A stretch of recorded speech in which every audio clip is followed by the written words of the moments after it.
안녕하세요. 민석기입니다. 자, 우리 1, 2월 강의 이제 복습 문제도 마지막 시간이 됐는데요. 1, 2월 강의가 좀 보람된 시간이 되셨기를 바라고요. 그리고 3, 4월 강의에도 판례 공부하면서 1, 2월 강의를 이용해서 계속해서 공부를 할 것들이 좀 남아 있으니까 힘내시고 3, 4월 강의에 충실하게 준비가 될 수 있도록 해주셔야 되겠습니다. 그러면은 오늘은 제 마지막 주제 계약법 일부 내용들을 가지고 같이 공부해 보도록 하죠. 네, 첫 번째 주제입니다. 제3자를 위한 계약에 관한 주제고요. 제3자를 위한 계약은 이 보상관계와 대가관계를 구별하는 게 핵심인 내용이 되겠죠. 자, 보상관계라고 하면은 요약자와 낙약자의 법률관계를 말하는데, 요약자가 낙약자가 이 제3자를 위한 계약의 당사자니까 당사자 간에서 문제가 생기면 보상관계 하자를 이유로는 보상관계 하자 생기면 이 어떤 하자든 항변이 가능하다가 될 테고요. 자, 대가관계는 요약자와 수익자의 법률관계인데 수익자는 당사자가 아니에요. 그러면 이건 제3자를 위한 계약과는 관련이 없는 거니까 이 대가관계에서 무슨 하자가 생기더라도 그건 이 계약과 관련 없는 하자니까 항변을 할 수 없다가 되고 이 두 가지를 구별하는 것에서 제3자를 위한 계약은 대부분 정답이 걸린다라고 알려드렸어요. 자, 그럼 문제를 통해서 보도록 하겠습니다. 자, 1번 보죠. 제3자를 위한 계약은 요약자와 낙약자의 합의가 있는 외에 수익자의 동의가 있어야 성립된다라고 했는데 이 제3자를 위한 계약의 당사자는 요약자와 낙약자뿐이에요. 수익자는 당사자가 아닙니다. 자, 그러면 요약자와 낙약자, 당사자가 합의가 됐으면 성립이 돼야 되는 거지 수익자의 동의가 있어야 동의를 하여야 이렇게 말을 하면 당사자 아닌 사람이 동의를 받아야 성립된다가 됐으니까 틀린 지문이 됐고 수익자의 동의가 없어도 합의만 되면 성립이 된다고 해주셔야 되겠습니다. 자, 그래서 제3자를 위한 계약의 당사자가 누군지 수익자는 당사자가 아니라는 걸 정확히 숙지하는 게 일단 필요하겠고요. 2번입니다. 자, 요약자와 낙약자의 법률관계가 무효가 되면 이라고 했어요. 그러면 자, 요약자와 낙약자의 법률관계라고 했으니까 결국 이 법률관계는 보상관계가 되겠죠. 자, 출제자가 보상관계라고 잘 안 써준다 그랬습니다. 그러면 자, 요약자, 낙약자를 파악해서 보상관계라고 파악하고 그러면 이건 보상관계에 무효가 된 거니까 보상관계 하자가 생긴 거예요. 그러면 이렇게 됐을 때 낙약자는 수익자에 대한 채무 이행을 거절할 수 있다. 자, 정리해서는 항변이 가능하다 이렇게 했지만 항변의 형태가 거절로 할 수 있다가 되겠고 맞는 지문이 된 겁니다. 자, 그런데 3번 요약자와 수익자 사이의 법률관계가 무효가 됐어요. 그러면 이 법률관계는 수익자와 요약자니까 대가관계가 되겠고요. 대가관계는 제3자를 위한 계약의 내용이 아니니까 이게 무효가 설정되더라도 영향을 받지 않을 거고요. 그러면 요약자는 내계약자에 대한 채무 이행을 거절할 수 없다가 돼야 되겠죠. 자, 제3자를 위한 계약과 전혀 상관없는 외부적인 요인에서 무효가 된 거니까 거절할 수 없다가 돼줘야 되겠고 틀린 지문이 되겠습니다. 자, 지금 2번 지문하고 3번 지문의 차이점을 보면 법률관계가 무효가 됐다는 건 똑같고 이행 거절할 수 있다 지문 똑같고 다 똑같은데 그 무효가 된 사유가 대가관계에서 생겼느냐 보상관계에서 생겼느냐가 지금 그것만 달라진 거예요. 자, 그렇기 때문에 자, 이 문제의 핵심은 무효가 어디서 발생되는지를 찾아야 되는데 자, 출제자가 보상관계, 대가관계를만 써주지 않을 수 있으니까 이걸 찾는 훈련을 하는 겁니다. 자, 정확하게 찾아서 자, 외우지 않고도 충분히 할 수 있는 문제니까 훈련을 통해서 숙달을 시켜야 되겠어요. 4번 보겠습니다. 자, 낙약자 을이 요약자 갑을 기망을 했다. 자, 그럼 이것도 마찬가지. 낙약자가 요약자를 기망한 거니까, 이거는 보상관계에서 지금 기망이 발생된 거예요. 기망도 하자의 일종이니까 이걸 이유로 취소라는 항변을 할 수가 있다가 되겠네요. 그죠? 자, 이렇게 되겠고, 자, 여기서 자, 내용은 지금 2번이나 3번 질문과 전혀 표현이 달라졌지만은, 자, 어쨌건 보상관계 쪽이 하자니까 항변 형태의 내용을 주장할 수가 있다가 맞는 지문이 되겠어요. 자, 5번 질문도 보시면 자, 요약자가 낙약자에게 채무를 이행하지 않으면 이라고 했어요. 그러면은 요약자가 낙약자에게 채무를 이행하지 않은 거니까 자, 이 이행을 하지 않는 하자 계약을 지키지 않는 이 하자도 지금 보상관계에서 발생이 됐어요. 보상관계에서 이행을 안 하니까 그걸 이유로 낙약자도 수익자에 대한 채무 이행을 거절할 수 있다가 됐겠죠. 그죠? 맞는 지문이 되는 겁니다.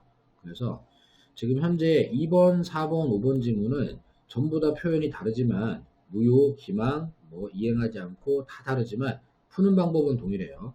그게 무효든 취소든 이행을 하지 않는 내용이든 요약자와 낙약자 사이에서 발생됐다면 지금 이번 지문은 이 부분을 보고 보상관계 평가를 하는 거고 4번 지문은 이 부분 기망이 보상관계에서 발생됐다를 평가하는 거고 5번 지문은 이 부분 요약자가 낙약자에게 이행을 하였다 이 부분을 캐치해내는 게 중요하다는 거예요. 보상관계 문제들은 어떤 식의 항변을 다 할 수가 있다로 풀어주신다는 겁니다. 그래서 숙달을 하면 2번, 4번, 5번을 별개의 지문으로 암기하는 게 아니라 그냥 이런 원리로 푸는 거다 라고 해결을 할 수 있게 될 테니까 자, 지금은 잘 안 되더라도 꾸준히 연습을 좀 해주셔야 되겠습니다. 중요한 주제예요. 잘 챙겨서 해주시기 바라고요. 다음 주제 보겠습니다. 자, 이번엔 법정 해제와 합의 해제에 관한 질문입니다. 이 두 개는 표현이 비슷하지만 분명히 다른 거고요. 자, 법정 해제는 법률 규정에 따라 채무 불이행을 원인으로 해서 일방적으로 해제를 하는 성질상 단독 행위에 해당하는 거고요. 합의 해제는 채무 불이행과 상관없이 당사자 합의하에 계약을 없애버리는 성질상 계약에 해당되는 내용이라고 했죠. 자, 성질부터 되게 다르지만은 그에 따른 효과 뭐 이런 내용들도 다 달라서 법정 해제의 경우에는 대금을 반환할 때 반드시 이자를 가산하라고 규정되어 있고 채무 불이행을 원인으로 하니까 손해배상 청구권도 당연히 따라올 텐데 합의 해제의 경우에는 그 이자를 가산할 필요가 있었다면은 그 부분도 합의를 했을 텐데 별다른 말이 없었다면 이자 가산 안 하는 것으로 손해배상 청구권도 채무 불이행을 원인으로 하지 않았기 때문에 자, 별도의 합의가 없는 이상 손해배상 청구권 인정이 안 되는 걸로 하기 때문에 전혀 다른 제도예요. 단지 계약을 제거한다는 소급적 제거의 개념만 동일하고 자, 성질이나 효과 측면에서 굉장히 많이 다른 제도이기 때문에 문제에서 해제는 뭐 다 그렇겠지 이런 식으로 문제를 풀면 굉장히 큰 실수가 됩니다. 그래서 문제를 풀 때 내가 하고 있는 게 지금 법정 해제인지 합의 해제인지 정확히 구별해서 풀어주시기 바라고요. 자, 문제에서 보겠습니다. 1번입니다. 자, 법정 해제의 경우에 손해배상 청구권이 인정이 된다 했는데 자, 이건 법정 해제고 채무 불이행을 원인으로 한 거니까 법정 해제를 했을 때에는 별도로 또 손해배상 청구권도 인정이 되겠죠. 맞는 질문이네요. 네, 2번 합의 해제의 경우에도 라고 했어요. 그러면 이건 1번과 다른 거예요. 자, 이때에는 손해배상 청구권이 인정이 되면 안 되겠죠. 그죠? 틀린 질문이 되겠고 자, 뒷부분을 제가 일부러 똑같이 써놨는데 1번과 2번은 분명히 다른 겁니다. 그죠? 구별이 돼줘야 되겠고 자, 채무불이행을 원인으로 할 때는 손해배상 청구권 인정이 된다. 1번 질문. 채무불이행과 상관없이 합의하에 했을 때에는 손해배상 청구권이 인정되지 않는다. 2번. 이렇게 해주셔야 되겠습니다. 그리고 3번입니다.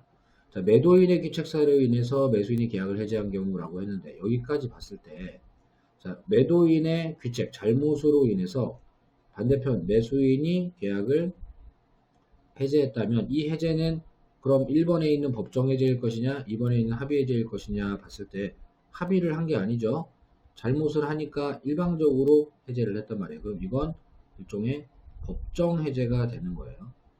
그래서 이걸 법정 해제라고 생각을 한다면 이제 손해배상 청구도 할 수 있다. 대금 반환 시 이자도 가산을 해야 된다. 이렇게 풀어야 되겠고 그럼 매도인은 지급받은 대금에 이자를 가산하여 반환을 해야 된다가 맞는 지문이 되는 거죠. 자, 그리고 4번도 보겠습니다. 자, 매수인의 귀책 사유로 인하여 매도인이 계약을 해지한 경우라고 했어요. 여기까지 봤을 때 자, 3번과 달라진 점은 귀책 사유가 매수인 쪽에 있어서 해제가 매도인에 의해서 이루어졌다는 것이 다를 뿐 자, 이게 결과적으로 귀책 사유로 인한 상대방의 해제니까 이 해제는 마찬가지 법정 해제라는 동일한 결론이 나와요. 그러면 자, 해제를 하는 사람이 바뀌었을 뿐 매도인은 지급받은 돈에 이자를 가산해서 반환해야 된다는 측면은 이건 똑같은 결론으로 이어지는 거예요. 이렇게 되겠고 그리고 해제권자만 다르지 이자 가산 부분에는 차이가 없다는 겁니다. 5번 자, 매매계약이 합의 해제가 됐다 이렇게 나오면 3, 4번에 있는 해제랑은 다르죠. 자, 이럴 경우에는 매도인은 이미 지급받은 대금에 이자를 가산할 필요가 없는 거죠. 가산이 필요하다면 합의하에 가산할 텐데 자, 별다른 얘기가 없이 합의를 했다는 얘기도 없이 가산을 무조건 해야 된다 그러면 틀린 지문이 되는 겁니다. 자, 그래서 3번과 4번은 둘 다 법정해제권이고 누가 하느냐만 차이가 있어요. 어쨌건 법정해제의 경우에는 이자 가산은 합니다.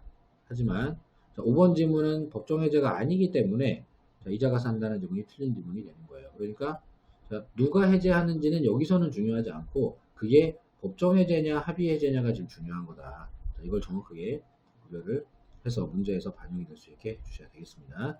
자, 조금만 신경을 쓰면은 어렵지 않게 풀 수 있는 문제들이니까 그러니까 정확하게 할 수 있도록 해주시기 바라고요. 다음 주제 보겠습니다. 자, 이번에는 법정 해제와 계약금 해제에 관한 구별입니다. 법정 해제는 조금 전에도 해봤지만 채무불이행을 원인해서 일방적으로 하는 해제. 계약금 해제는 채무불이행과 관계없이 이 계약금을 이용해서 하는 해제. 이렇게 되겠죠. 그러면 법정 해제의 경우에는 채무불이행이 있기만 하면 시기적인 제한 없이 할 수 있고요. 채무불이행이 원인이기 때문에 손해배상 청구권이 당연히 인정이 되고 손상회복 청구권도 당연히 인정이 될 거예요. 그런데 계약금 해제의 경우에는 자, 이게 채무불이행과 전혀 관련 없이 하기 때문에 시기적으로 중도금 지급, 즉 이행의 착수 전까지만 할 수 있다는 시간적 규제가 걸리고 또 자, 이것은 채무불이행과 전혀 관련이 없기 때문에 계약금을 지급한 자는 그 계약금의 반환을 포기하고 그리고 계약금을 교부받은 자는 계약금의 배액을 상환하면서 해제를 하게 되어 있는 즉 돈을 내면서 계약금 상당의 금액을 제시하면서 해제를 하는 제도라는 겁니다. 자, 그러면 중도금도 지급되기 전이니까 원상회복 청구할 것이 없고 채무불이행이 아니니까 손해배상 청구는 경력커녕 돈을 내면서 해제를 하고 있다는 거죠. 자, 그래서 두 개가 전혀 다른 제도로서 운영이 되고 있다는 점 구별을 해놓고 자, 그럼 문제에서 보겠습니다. 1번 자, 매도인의 채무불이행이 없어도 매수인은 계약금에 의한 해제를 할 수가 있겠죠. 자, 지금은 계약금에 의한 해제를 물어봤으니까 채무불이행이랑은 전혀 상관이 없고 자, 시기적으로 중도금 지급 전까지 잘 지키고 수령자는 배액상환, 교부자는 포기 이것만 잘 지켜주면 되는 거니까 채무불이행이라는 관련이 없습니다. 자, 2번 중도금을 지급한 매수인도 매도인의 채무불이행으로 인한 법정해제권은 행사를 할 수가 있다. 맞겠죠? 자, 중도금을 지급한이라는 이 말이 이번 지문에서는 큰 의미가 없어요. 자, 이건 채무불이행으로 인한 법정해제권을 지금 물어보고 있기 때문에 법정해제권은 채무불이행이 있으면 당연히 할 수 있다가 되는 겁니다. 그런데 3번 중도금을 지급한 매수인 또 중도금을 지급한이 나왔는데 자, 이번에는 법정해제를 물어보는 게 아니라 계약금 해제를 물어보고 있는 거죠. 자, 그럼 계약금 해제는 이행의 착수가 있기 전까지만 할 수 있는 건데 자, 그런데 중도금을 지급해버리면 이건 이행의 착수가 돼버린 거죠. 자, 그러면 착수 전까지만 할 수 있는 이 계약금 해제는 할 수가 없다가 돼줘야 되겠고 이 지문은 틀린 지문이죠. 그러면 2번하고 3번을 비교해 봤을 때 2번 지문의 중도금 지급한이라는 말은 무시해도 될 말이지만 3번 지문은 계약금 해제를 물어봤기 때문에 중도금 지급 이후 상황인지 이전 상황인지 구별이 필요했어요. 그러니까 문제를 풀 때부터 내가 법정 해제를 풀고 있는 건지 계약금 해제를 풀고 있는 건지 이게 구별이 되고 진행이 돼야지. 자, 어떨 때는 이번 지문에서 중도금 지급이란 말에 또 계약금에서 배운 내용이랑 헷갈릴 수도 있고 또 어떨 때는 3번 지문에서 법정에서 배운 내용이랑 헷갈려서 양쪽 다 틀리는 경우도 생길 수가 있기 때문에 구별이 되도록 연습이 돼야 되겠습니다. 4번 보죠. 계약금 해제의 경우 자, 그럼 이제 해제를 그냥 해제를 보지 말고 계약금 해제로 정확히 읽어주시고 자, 이 계약금 해제의 경우에는 착수 전에 하는 거니까 원상회복 청구할 거리가 없다 그랬죠. 자, 그래서 4번은 틀린 질문.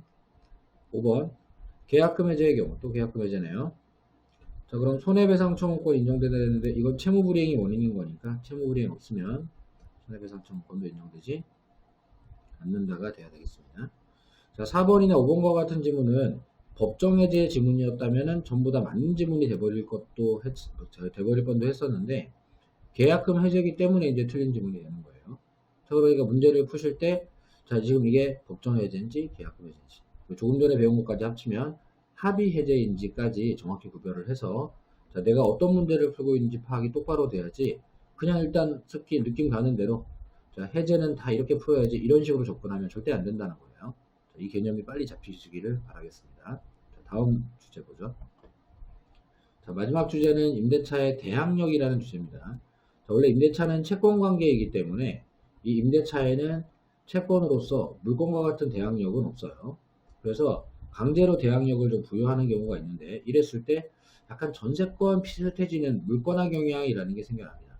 하지만 그렇다고 전세권이 되는 건 아니고 약간 전세권 비슷한 분야가 생겨나는데 그럼 문제를 푸실 때 대항력이 없는 임대차와 있는 임대차 그리고 아예 물건인 전세권을 구별해서 풀어주셔야 된다고 했던 겁니다. 자, 그리고 그러려면 대항력이 어떨 때 생기는지 대항력 발생 사유를 알고 있어야 되겠고 자, 세 가지가 되겠죠. 자, 임차권은 채권이지만 임차권 자체를 등기를 하게 되면 대항력이 생긴다. 자, 이건 민법의 여러 단원에 존재하는 자기들끼리 한 약속도 등기하면 제3자에게 주장할 수 있다는 권리예요.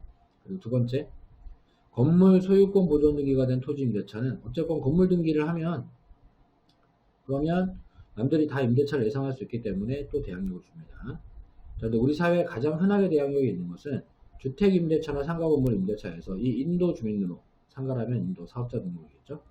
자, 이런 방법을 통해서 대항력을 아주 쉽게 취득할 수 있게 해주었기 때문에 이것 때문에 학생들이 임대차와 전세권을 구별하지 못하고 또 임대차를 전세권으로 착각하게 되는 원인이 자주 되고 있습니다. 그래서 구별이 잘 돼야 되겠고요. 어디까지나 주택이나 상가에서만 가능한 제도이기 때문에 아무 임대차에서나 또 대항력이 갖추어지도 않았는데 자, 이 대항력 있는 주택임대차처럼 생각하고 문제를 풀어버리면 실수의 원인이 된다는 거 주의를 좀 요하는 부분입니다.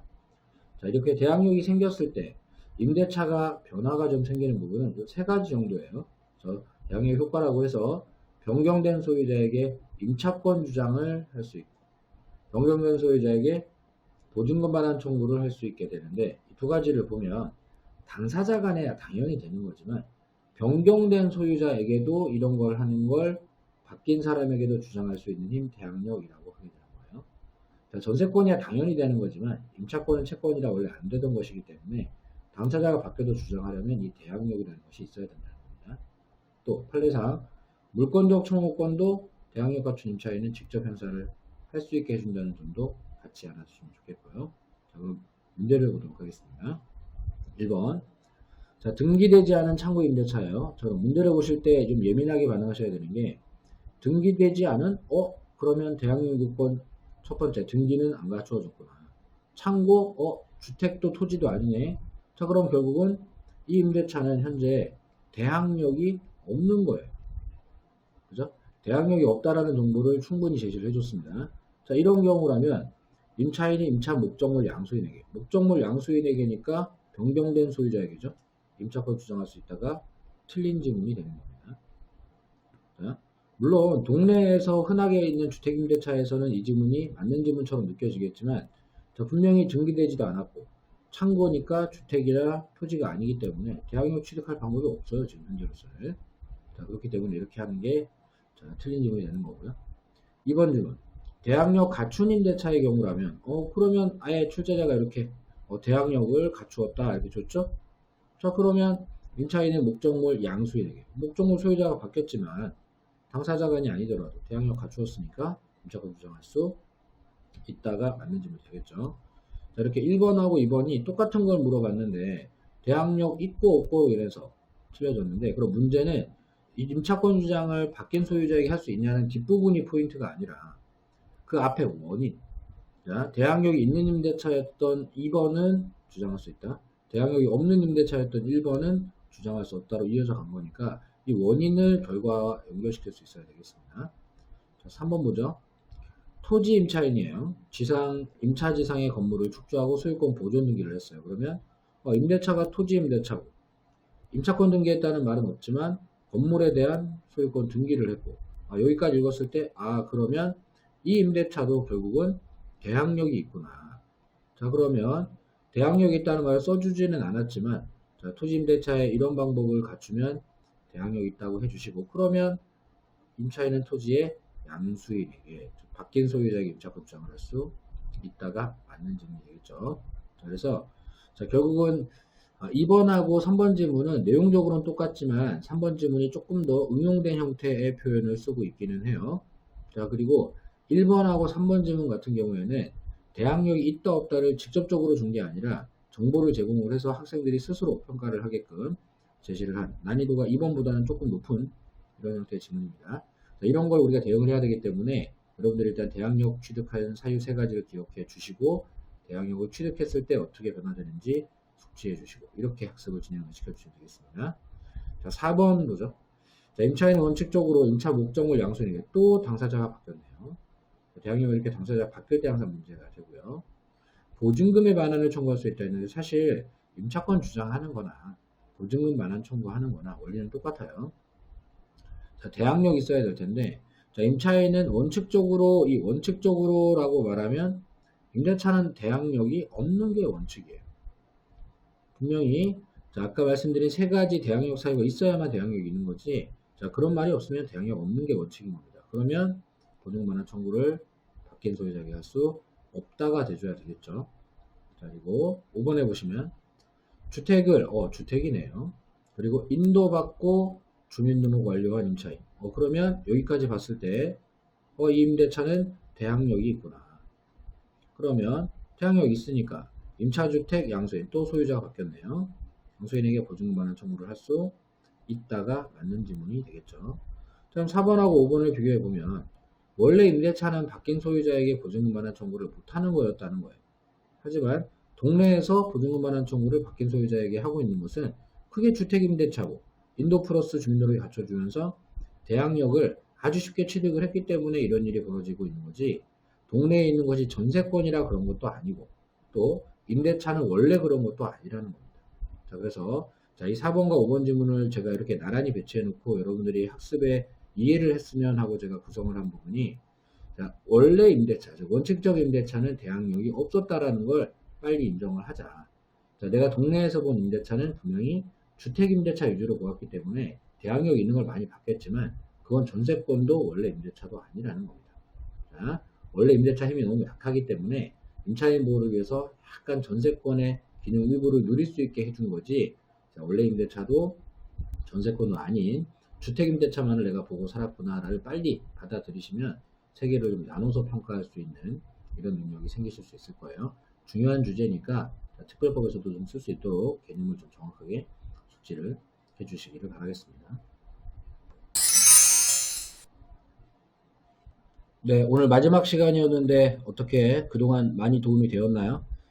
제가 지금 처음 유튜브로 진행을 하고 있는 거라 이게 사실 그렇게 아주 깔끔하고 예쁘게 작업이 되고 있지는 않아요. 최선을 다하고 있습니다만 아직은 좀 미진해 보입니다. 하지만은 여러분들이 학습에 가장 도움이 될 수 있는 방법을 계속 연구를 하고 있고요. 그리고 또 3, 4월에는 또 다른 형태로 여러분들 질문도 좀 받고 또 좀 어려운 주제들에 대해서는 개별적으로 좀 다양하게 다뤄보기도 하고 단원도 좀 유기적으로 연결해서 이렇게 설명드리는 시간도 좀 기획을 해보고 있습니다.